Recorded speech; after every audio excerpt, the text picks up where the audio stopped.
Hello friends, welcome to the Techie Zen channel. So friends, today I will talk about Sycom quad slot GeForce RTX 4070 Ti silent master with Noctua fans. So friends, Sycom has a long tradition of customizing GeForce GPUs for their pre-built system, and these cards are not sold separately and they are part of full gaming rig setup, and we have seen a plethora of liquid cooled custom design which were not used by any other company, and Silent Master design is only available from Sycom.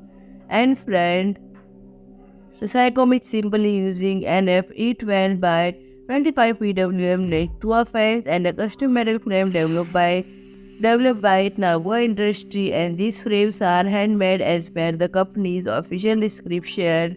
Sycom is offering a sample of noise testing powered by this unique cooler design, and this is the only company selling custom GPUs offering such audio samples for customers.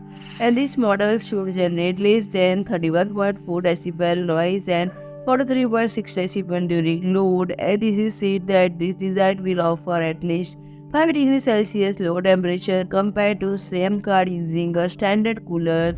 So friends, if you like my video, please do like, share and comment, and don't forget to subscribe my channel and press the bell icon.